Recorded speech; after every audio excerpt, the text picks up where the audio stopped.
Muy buenas noches, ¿cómo está? Muchísimas gracias por continuar en Cortapisa, su programa de análisis. Bueno, en esta ocasión estamos hablando de la diabetes, una pandemia, y es la causa número 1 de muertes aquí en México, además de amputaciones. Hay que cuidarse mucho, hay que cuidar mucho la salud, por supuesto. Y bueno, me gustaría comenzar este segundo bloque hablando de los datos, las estadísticas tan preocupantes que se están viendo a nivel nacional y mundial. Y bueno, les comento que según datos de la Encuesta Nacional de Nutrición 2012, la diabetes, como lo dije en un principio, se encuentra entre las primeras causas de muerte en México. Además, 6.4 millones de personas refirieron haber sido diagnosticadas con diabetes. Los estados con prevalencias más altas de esta enfermedad son el Distrito Federal, Nuevo León, Veracruz, Tamaulipas, Durango y San Luis Potosí. Representa un gasto de 3.430 millones de dólares al año en su atención y complicaciones. El 16% no cuenta con protección en salud, es decir, servicios de salud. Y del total de la población mayor a 20 años, el 4.3% vive con diabetes e hipertensión, lo que de verdad pues es bastante alarmante y preocupante. ¿No es así? Así es. Así es, hay que cuidarse. Es importante todas estas estadísticas, pero aproximadamente el 50% de los pacientes que tenemos diagnosticados, el 50% no tienen diagnóstico todavía de diabetes. Y son pacientes que están llevando su vida normal y aún sin saber que tienen diabetes. ¿Por qué es tan importante la medicina preventiva? He hablado con otros doctores y de repente dice que no tenemos esa cultura de la prevención, de estarnos checando, de estarnos haciendo esos exámenes que siempre nos dicen, ¿no? Una vez al año, y a veces lo dejamos hasta que ya sintamos un dolor. Es importante aquí en la frontera, por ejemplo, que solamente aquí a unos metros las personas anualmente van a ir, se realizan un examen general, el examen físico, cosa que al sistema de salud de Estados Unidos le sirve como medicina preventiva.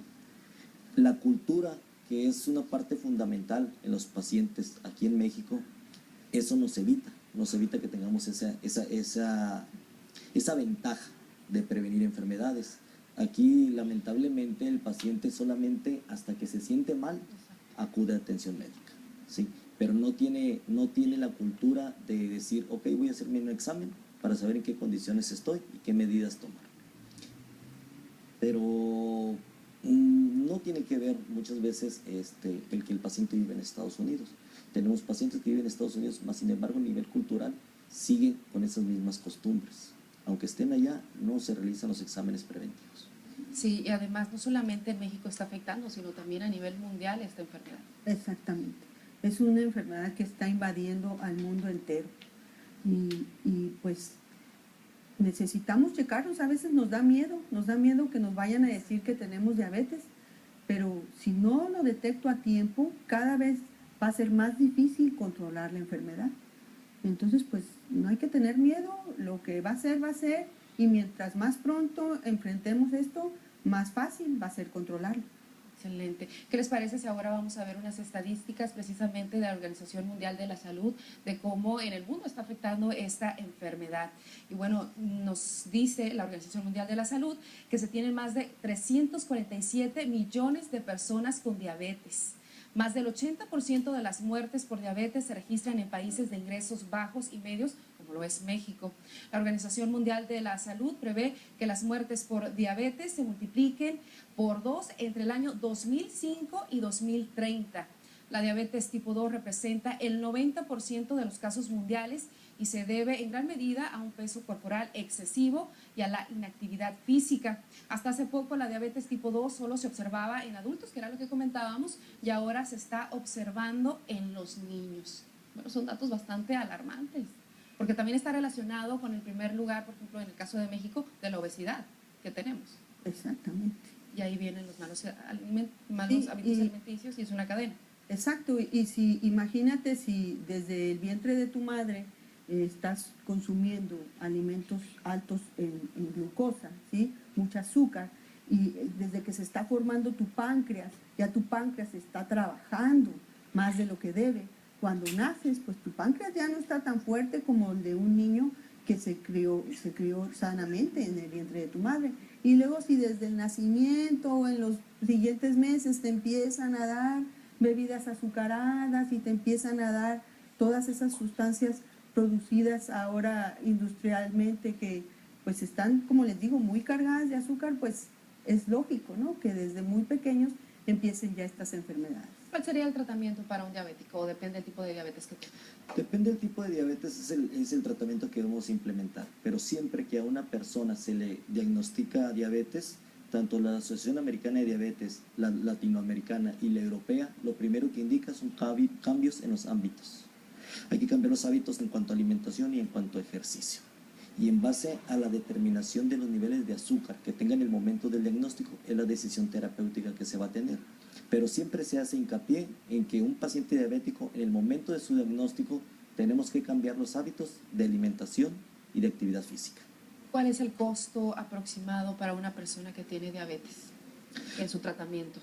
Una persona con diagnóstico inicial, yo platico con mis pacientes Sí. y les digo a mis pacientes, si usted tiene diabetes y si usted nada más camina 30 minutos diarios por 5 días a la semana, esto le va a ayudar para disminuir su azúcar, disminuir su presión, disminuir su colesterol, mejorar su circulación, darle energía, y esto no tiene ningún costo.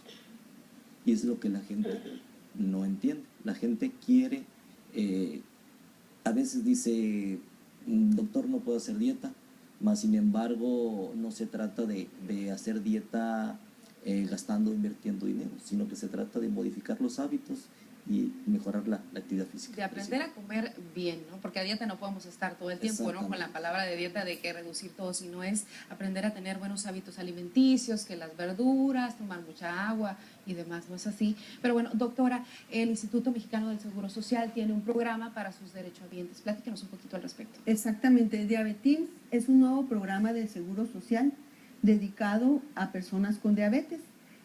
Las personas con diabetes van a un consultorio especial en donde van a recibir una sesión mensual, van a recibir consulta de nutrición, tienen una enfermera con ellos, tienen maestros de educación física, tienen todo un equipo que va a estar a su servicio para que ellos en el transcurso de 12 meses aprendan a controlar su enfermedad. Es un programa muy beneficioso, no solo para las personas con diabetes, sino para su familia, porque incluso pueden ir con un acompañante para que también su familia se empiece a involucrar en esto, porque la verdad es que todos están en riesgo en la familia. Si una persona tiene diabetes, no es que esa persona deba tener su alimentación especial distinta a la del resto de la familia, no. La verdad es que toda la familia está involucrada y todos deben empezar a hacer cambios en su alimentación, en su estilo de vida, y ahí los entrenamos para que ellos logren controlar su enfermedad y para que esta enfermedad, en vez de que los lleve hacia las complicaciones, ellos puedan llevarla hacia donde ellos quieran, que sea una vida digna, una vida plena y una vida feliz. ¿Y a dónde pueden acudir, por ejemplo, las personas que sean derechohabientes del Instituto Mexicano del Seguro Social a pedir más información, si tienen la sospecha o si ya la tienen y no conocían el programa? Sí, en su unidad de medicina familiar, con su médico familiar, ahí se pueden informar de dónde está Diabetes para que el médico los mande. No todos son aptos para el programa, deben ser pacientes sin complicaciones crónicas, pero pueden preguntarle a su médico para que él los informe, y si no pasan a ese programa, pasan a otro programa de atención al paciente diabético donde también se les va a informar y se les va a entrenar para que ellos controlen su enfermedad. Hay ahorita muchos servicios y mucha información para poder controlar esta enfermedad. Hay que acercarse a su médico, hay que acercarse a su clínica, ya sea del Seguro Social o del Seguro Popular o lo que tengas disponible, para que te informes y veas que no es tan difícil como tú pensabas. Sí lo puedes hacer.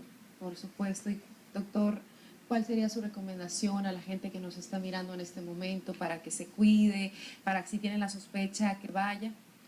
Yo creo que ahorita en este momento lo que estamos haciendo, lo que hace IMSS a nivel de diabetes, lo que hace Salubridad también por su parte, lo que estamos haciendo empresas particulares como en CIMSA, que es la medicina preventiva como un parteaguas, ¿sí? Instalar clínicas de diabetes, ¿sí? y más que nada educar al paciente, y no nada más al que ya tiene diabetes, sino dar educación al paciente potencialmente con riesgo de diabetes. Si todo el paciente que tiene sobrepeso, que tiene obesidad, que tiene un familiar directo, yo creo que desde el momento que se detecta o que recibe la primera atención, debe empezar a cambiar sus hábitos. Esa es una prioridad, y a nivel local, nacional y mundial. Tenemos que cambiar esta entidad, porque está generando un gasto excesivo y está generando un deterioro en la población joven que todavía tiene mucho por dar. ¿El tratamiento de la diabetes es caro en las personas que usan insulina? Pues está oscilando, puede ser un costo entre 1,000 a 3,000 pesos, dependiendo de los niveles mensuales. Dependiendo de los niveles que tenga el paciente, van a ser los gastos. Si tengo un paciente que está bien controlado, va a requerir menos cantidad de insulina. Si tengo un paciente que tiene un descontrol muy avanzado, va a requerir más cantidad de insulina, y eso se va a ver reflejado en gasto y pues en repercusión económica para el paciente, ¿no? Y, por ejemplo, en su experiencia me gustaría saber, porque a veces sabemos que estamos enfermos, que tenemos que cambiar varios hábitos para estar mejor, pero a lo mejor cuando ya nos establecemos, al rato volvemos a los mismos. ¿Suele suceder con la diabetes? Sí, de hecho, la diabetes tal vez cuando te la diagnostican te da mucho miedo, piensas que te vas a morir, pero ya que le agarras confiancita, ya hace uno desidia, porque en realidad el problema de la diabetes son las complicaciones, las enfermedades que dan por haber tenido una diabetes no controlada. Y esas son las que tenemos que evitar, porque una vez que se instalan, el daño producido ya está hecho y no hay vuelta atrás. No hay vuelta atrás, doctor. Yo creo que es bien importante mencionarle a los pacientes que el término diabetes no es el problema. El problema nos lo viene a ser los niveles de glucosa. Porque una persona con diagnóstico de diabetes, siempre y cuando esté dentro de los parámetros normales, no va a tener complicaciones y va a poder vivir como cualquier persona normal. Entonces, la etiqueta de diabetes no es el problema. El problema lo hace los niveles de azúcar. Un diabético con niveles de azúcar alto, la sobrevida va a disminuir y las complicaciones crónicas y agudas van a venir. Pero un paciente bien controlado, la sobrevida puede ser igual que cualquier persona que no tenga diagnóstico de diabetes. ¿Y cuáles son los alimentos que puede comer un diabético? Porque a veces uno dice no puede tomar soda o el chocolate. ¿Es verdad? ¿No es verdad? Me imagino que a lo mejor hay algo de cierto por los niveles de azúcar. Bueno, como dicen que no hay restricciones, hay cantidades, hay porciones, ¿verdad? Tal vez puedas comer de todo, pero en la cantidad necesaria, en la cantidad requerida. Pero por supuesto que todo, como te repito, todas las bebidas azucaradas, todo lo que contiene azúcar o jarabe de maíz, mucho cuidado con ese jarabe de maíz o corn syrup que dicen en inglés, mucho cuidado porque todo eso eleva los niveles de azúcar extremadamente. Es dañino para nuestra salud. Así es. Doctor.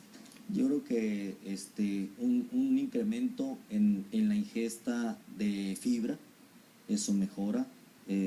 Se recomienda una disminución de las grasas saturadas y una disminución en los carbohidratos.